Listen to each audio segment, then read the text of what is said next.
ভিডিওটিতে আপনারা যে ধ্বংসযজ্ঞটি এই মুহূর্তে দেখতে পাচ্ছেন সেটা হচ্ছে গাজার ধ্বংসযজ্ঞ। বলা হচ্ছে যে রাফা শহরটি পুরোপুরি নিশ্চিহ্ন হয়ে গেছে এবং গাজা এবং তার আশেপাশের অঞ্চল খুব শীঘ্রই হয়তো পৃথিবীর ইতিহাস থেকে মুছে যাওয়ার পথে রয়েছে। অর্থাৎ অতি দ্রুত হয়তো গাজাবাসী বা এই যে অঞ্চলটা, এই অঞ্চলের মানুষ যারা বাস করেন এখানে, তারা হয়তো পৃথিবীর ভূখণ্ড থেকে চিরতরে নিশ্চিহ্ন হয়ে যাবেন। এখন কথা হচ্ছে যে গাজার উপরে ইসরায়েলের যে নৃশংস হত্যাযজ্ঞ, ইসরায়েল চাইছে না গাজাবাসীকে আর এই পৃথিবীতে রাখতে, তাদেরকে নিশ্চিহ্ন করে দেওয়ার মিশন হয়তো সফল হবে। কথা হচ্ছে যে গাজাকে বাঁচানোর দায়িত্ব আসলে কার? পৃথিবীর সব থেকে শক্তিধর রাষ্ট্র আমেরিকা, ইসরায়েলকে আমেরিকার একটি উপমহাদেশ বা ইসরায়েলকে বলা যেতে পারে একটা আমেরিকার একটি অঙ্গরাজ্য। তো স্বয়ং আমেরিকায় যেখানে একটা দেশ ধ্বংস করে দিতে চাইছে, সেখানে পৃথিবীর আসলে কোনো শক্তি কি আছে তাদেরকে বাঁচায় রাখতে পারে বা এই হত্যাযজ্ঞ বন্ধ করতে পারে? আসলে তেমন শক্তি মনে হয় পৃথিবীতে নেই।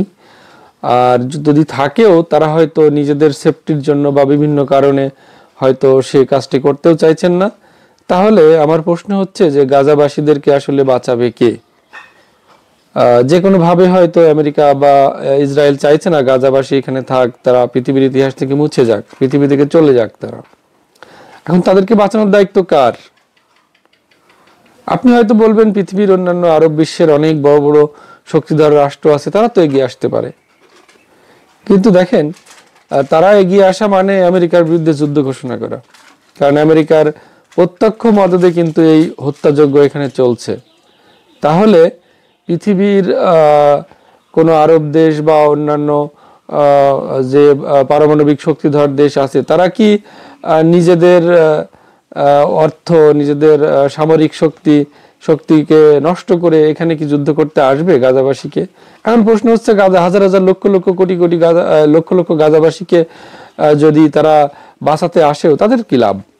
তাদের তো আলটিমেট কোনো লাভ হয় না, বরং তাদের ক্ষতিই হবে। আমেরিকার বিরুদ্ধে যুদ্ধ ঘোষণা করা হবে, তাতে তো আলটিমেটলি কোনো লাভই হয় না। সো তাহলে এখন প্রশ্ন, মানে আমি উত্তর খুঁজে পাচ্ছি না যে যদি এমনটা হয় যে পৃথিবীর সব থেকে শক্তিধর রাষ্ট্র আর সব থেকে কম শক্তিধর রাষ্ট্রকে ধ্বংস করে দিতে চাইছে, পৃথিবীর ইতিহাস থেকে মুছে দিতে চাইছে, তাহলে এটা ঠেকানোর দায়িত্ব আসলে কার? এখানে কি আসলে কিছুই করার নেই? কারোরই কিছু করার নেই? যদি করার থাকে তাহলে তারা করছে না কেন? এই হত্যাযজ্ঞ তো অনেক দিন থেকে চলছে।